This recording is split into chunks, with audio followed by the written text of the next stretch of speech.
আউয়ালুনা মিনাল মুহাজিরিন ওয়াল আনসার, মুহাজির এবং আনসার যারা আছে, ওয়াল্লাযীনা ইত্তাবাউ, এবং ওই মুহাজির এবং আনসারদেরকে যারা অনুসরণ করবে, অনুকরণ করবে, وَأَعَدَّ لَهُمْ جَنَّاتٍ تَجْرِي تَحْتَهَا الْأَنْهَارُ, আল্লাহ তাআলা তাদের জন্যই সৃষ্টি করে রেখেছে জান্নাত। যেমন সুবহানাল্লাহ। তাহলে এই আয়াত থেকে আমরা জানতে পারলাম জান্নাতের গাড়ি হলো সাহাবায়ে আজমাইনদের পথ, মত, দল মতকে নিজের জন্য পছন্দ করা। যেমন ঠিক কিনা?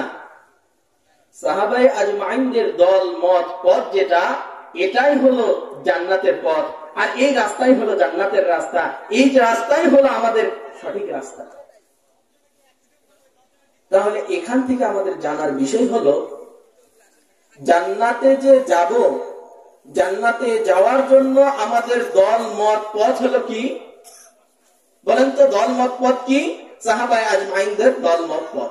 তাহলে তাদের কি আল্লাহ তাআলা কি গুণ, কি বৈশিষ্ট্য আর কি সিফাতটা দিয়েছে, যার কারণে আল্লাহ তাআলা আজকে শুধু তাদেরকে নয়, তাদেরকে যারা অনুসরণ করবে, অনুকরণ করবে, তারাও জান্নাতে এই ঘোষণা দিয়ে দিলেন।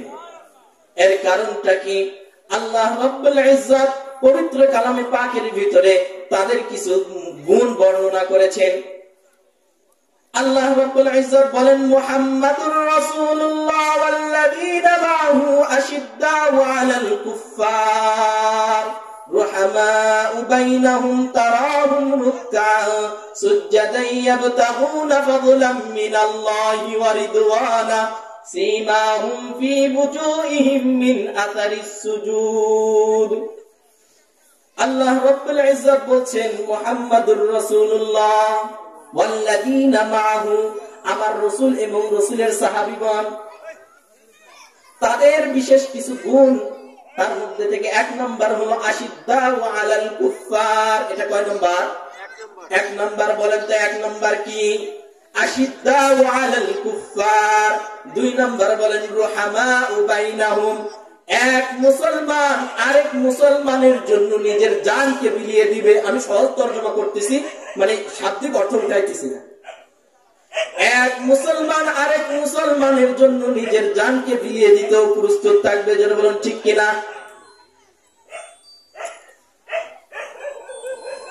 এই দুইটা গুণ নিয়ে আলোচনা করতেই সময় শেষ হয়ে যাবে, তো আমি লাস্ট দ্বিতীয় নাম্বার গুণ নিয়ে আলোচনা করি।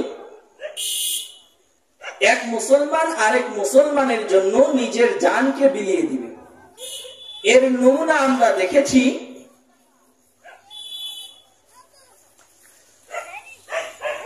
রাসূল করিম সাল্লাল্লাহু আলাইহি ওয়াসাল্লামের একজন সাহাবী কোন একটা যুদ্ধের সমাপনী সময়, হযরত হুযায়ফা রাদিয়াল্লাহু তাআলা আনহুর ঘটনা বলছি। কোন একটি যুদ্ধের সমাপনীর সময় হযরত হুযায়ফা রাদিয়াল্লাহু তাআলা আনহু যুদ্ধের শেষে দেখলেন অনেককেই দেখা যাচ্ছে, আবার অনেককেই দেখা যাচ্ছে না। তখন চিন্তা ভাবনা করলেন, এর মধ্যে থেকে আমার হুযায়ফা রাদিয়াল্লাহু তাআলা আনহুর চাচতো ভাইকেও দেখা যাচ্ছে না। চিন্তা ভাবনা করলেন, হয়তোবা আমার প্রাণপ্রিয় চাচতো ভাই জিহাদের ময়দানে কোথাও শহীদ হয়েছে, নয়তোবা কোথায় অসুস্থ হয়ে পড়ে আছে। একটু খুঁজে দেখি কোথায় আমার চাচতো ভাই জিহাদের ময়দানে পড়ে আছে, সেটা আমি একটু খোঁজ নেই। এবার হুযায়ফা রাদিয়াল্লাহু তাআলা আনহু নিজের চাচতো ভাইকে খোঁজার জন্য বের হলেন। একটু পরে যাওয়ার পরে ক্ষীণ একটা আওয়াজ শুনতে পারে, পানি পানি পানি। এই ক্ষীণ পানি পানি আওয়াজের সঙ্গে সঙ্গে হুযায়ফা রাদিয়াল্লাহু তাআলা আনহু আওয়াজকারী ব্যক্তির কাছে গেলেন। যখন আওয়াজকারী ব্যক্তির কাছে গেলেন, দেখলেন এটা আর কেউ নয়, নিজের প্রাণপ্রিয় ভাই, চাচতো ভাই। যেটা বললাম ঠিক কিনা? এবার নিজের প্রাণপ্রিয় চাচতো ভাইকে যখন দেখলেন পানি পানি করে পানি চাইতেছে, পানি পানি বলে কান্নাকাটি করতেছে, এবার হুযায়ফা রাদিয়াল্লাহু তাআলা আনহু নিজের চাচতো ভাইকে পানি পান করানোর জন্য অনেক খোঁজাখুঁজির পরে একটু পানি পাইলেন, একটু পানি পাইলেন। এই পানিটা যখন হুযায়ফা রাদিয়াল্লাহু তাআলা আনহু গলাতে পান করাবেন, মুখে ঢেলে দিবেন, এই অবস্থায় হুযায়ফা রাদিয়াল্লাহু তাআলা আনহু ভাইকে যখন নিজে পানি পান করাবেন, এই অবস্থায় দ্বিতীয় আরেকজন ব্যক্তি পানি বলে চিৎকার দিয়েছে। সঙ্গে সঙ্গে হুযায়ফা রাদিয়াল্লাহু তাআলা আনহুর চাচতো ভাই মুখে হাত দিয়ে বলতেছে, ভাই আপনি আর আমাকে পানি পান করায়েন না। যে ভাই পানি বলে চিৎকার দিয়েছে ওই ভাইকে আপনি পানি পান করান, সম্ভবত আমার থেকেও বেশি পানির পিপাসায় পিপাসিত। এবার হুযায়ফা রাদিয়াল্লাহু তাআলা আনহু চাচতো ভাইয়ের কথা অনুযায়ী চাচতো ভাইকে পানি পান না করায়া দ্বিতীয় ব্যক্তিকে পানি পান করাইতে গেল। দ্বিতীয় ব্যক্তিকে যখন পানি পান করাবে, ঠিক তৃতীয় আরেকজন ব্যক্তি পানি বলে চিৎকার দিল। এইবার তৃতীয় ব্যক্তি পানি বলে তার চিৎকার দেওয়ার সঙ্গে সঙ্গে দ্বিতীয় ব্যক্তিও আর পানি পান করলো না। যখন দ্বিতীয় ব্যক্তিও পানি পান করলো না, এবার তৃতীয় ব্যক্তির কাছে গেল। এইভাবে 7 জন ব্যক্তি অতিবাহিত হয়ে গেল। সপ্তম ব্যক্তির কাছে গিয়ে দেখে সপ্তম ব্যক্তি আর দুনিয়াতে নাই।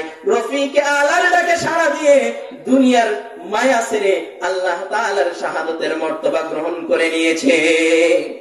এবার যখন সপ্তম ব্যক্তিকে পানি পান করাইতে পারলো না, ষষ্ঠ ব্যক্তির কাছে আসলো। এই ষষ্ঠ ব্যক্তিকে পানি পান করাবে। ষষ্ঠ ব্যক্তিও শাহাদাতের মর্তবা গ্রহণ করেছে। এবার পঞ্চম ব্যক্তি সেও দুনিয়া ছেড়ে চলে গেছে। চতুর্থ ব্যক্তি সেও দুনিয়া ছেড়ে চলে গেলেন। এরপরে তৃতীয় ব্যক্তি, দ্বিতীয় ব্যক্তি যখন দেখলেন দ্বিতীয় ব্যক্তিও দুনিয়াতে নাই, হুযায়ফা রাদিয়াল্লাহু তাআলা আনহু ভাবলেন হয়তোবা প্রাণপ্রিয় চাচতো ভাইকে জীবনের শেষ বেলা হলেও একবার পানি পান করাইতে পারবো। এবার চাচতো ভাইয়ের কাছে যাওয়ার পরে দেখে চাচতো ভাই আর দুনিয়াতে নাই। মহান আল্লাহ তাআলার ডাকে সাড়া দিয়ে দুনিয়ার সমস্ত মায়া ছেড়ে শাহাদাতের উঁচা মর্তবা গ্রহণ করে জান্নাতের বাসিন্দা হয়ে গেছে। সুবহানাল্লাহ। এটা কোন সময়? এটা ওই সময় যে সময় পানি পাওয়া যায় না, সেই সময় মানুষ জীবনের শেষ নিঃশ্বাস ত্যাগ করতেছে। এই সময় একজন মানুষ কি করতে পারে বলেন তো? তার গলাতে যদি গ্যালনে গ্যালনে পানি ঢেলে দেওয়া হয়, সে সব পানি শুষে নিবে, তাও তার তৃষ্ণা নিবারিত হবে না, তার তৃষ্ণা নিবারণ হবে না। সেই মুহূর্তে নিজে পানি না পান করে অপর ভাইয়ের জন্য পানি পান করতে দিছে। এই জন্যই আল্লাহ তাআলা ঘোষণা দিয়েছেন, ওয়াস-সাবিকুনাল আউয়ালুনা মিনাল মুহাজিরিন ওয়াল আনসার والذين اتبعوهم بإحسان رضي الله عنهم ورضوا عنه وأعد لهم جنات تجري تحتها الأنهار। আল্লাহ তাআলা বলতেছেন, আমার এই সাহাবীদেরকে যারা নিজে মৃত্যুর সময় পর্যন্ত পানি পান না করে অপর মুসলমান ভাইকে পানি পান করাইছে, আমি তাদের জন্যই জান্নাত ঘোষণা করে দিলাম। আমি তাদের জন্যই জান্নাত ঘোষণা করে দিলাম। তাহলে বুঝেন, এই জন্যই যদি তাহলে আমরা কি করি? আমরা নিজের দল মতকে টিকানোর জন্য অপর মুসলমান ভাইয়ের উপরে নিজের ক্ষমতা টিকানোর জন্য অপর মুসলমান ভাইয়ের উপরে অপর মুসলমান মায়ের কুল খালি করতে কণ্ঠাভোগ করি না। এই জন্য বলেন ঠিক কিনা? তারা আমাদের হাজার হাজার যুবকদেরকে যে গণভবনে তারা আমাদের টাকায় খেয়ে পড়তো, তারা আমাদের টাকায় খেয়ে চলতো, যে গণভবনে তারা আমাদের টাকায় চালাতো, যে সংসদ ভবনে যারা আমাদের টাকায় সংসদ করত, তারা সেই সংসদ ভবনে এবং গণভবনের চারপাশে আমাদের যুবকদের, আমাদের তাজা কলিজার টুকরাদের, হাজার হাজার মা বোনদের কলিজার টুকরাদের লাশ পুঁতে রেখেছেন। যারা বলেন ঠিক কিনা? বলেন তো এরা মুসলমান না অন্য কিছু? আমি আপনি বলবো কেন? আল্লাহর রাসূল বলেছেন, মান হামালা আলাইনা সিলাহ ফালাইসা মিন্না, যে আমাদের উপর অস্ত্র উত্তোলন করলো সে আমার উম্মতদের ভিতরে নয়, সে মুসলমানের অন্তর্ভুক্ত নয়। সুতরাং যারা বলে হাজার হাজার মুসলমানদেরকে 2009 সাল থেকে শুরু করে নিয়ে 2024 সালের আগস্ট পর্যন্ত যারা বলেছিল আমাদের উপরে নির্মম নির্যাতন চালিয়েছিল, তারা যদি বলে আমরা তাহাজ্জুদ পড়ি, কোরআন পড়ি, তাদের কথা বলেন তো সত্য না মিথ্যা? আরেকটু আরেকটু যদি প্রমাণ দিতে চাই, ওই 5ই আগস্টের দিনে তারা দেখছে পালানোর পরে দেখেছেন তাদের ঘরে যায় নামাজ কোরআন শরীফ পাওয়া যায় নাই, তাদের ঘরে বোতল পাওয়া গিয়েছে, ডালের বোতল পাওয়া গিয়েছে, নিশাদ্রব্য পাওয়া গিয়েছে কিনা, বিভিন্ন বিদেশি পানি পাওয়া গেছে। আমি মিথ্যা বলেছি? বলেন আমি কি মিথ্যা বলেছি? এরা কখনো মুসলমান হতে পারে না। সুতরাং এই বাংলার জমিনে আবারও যদি আপনারা কোরআনের আইন চালু না করতে পারেন, আপনার ঘরের সন্তান একদিন গুলিবিদ্ধ হবে। এই গ্রামের একজন ব্যক্তি গুলিবিদ্ধ হয়েছে কিনা বলেন? এই গ্রামের একজন ব্যক্তি গুলিবিদ্ধ হয়েছে, আমরা ভুলি নাই। আপনি ভুলতে পারি যে ঘর থেকে মানুষটা হারিয়ে গেছে, যে ঘরের মানুষটা শহীদ হয়েছে, আপনি ওই বাড়িতে যান, একবার জিজ্ঞাসা করেন তার মনের অবস্থা কি। আমরা বারবার এইরকম দেখতে চাই না।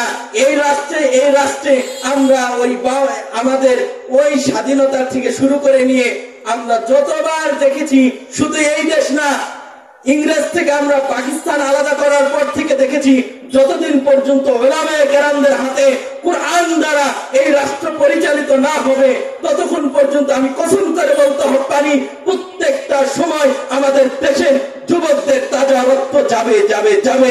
সুতরাং আজ থেকে আমরা পাকা ওয়াদা করে নেই, আজ থেকে সামনে আমরা আজ থেকে প্রত্যেকে ভোট দেওয়া তো দূরের কথা, আমরা প্রত্যেকে ইসলামী আন্দোলনের কর্মী হয়ে গেলাম। ঠিক কিনা? ইনশাআল্লাহ আজ থেকে আমরা সবাই ইসলামী আন্দোলন কর্মী হতে রাজি আছি তো? আল্লাহ তাআলা আমাদের সকলকে কবুল করুক। সকল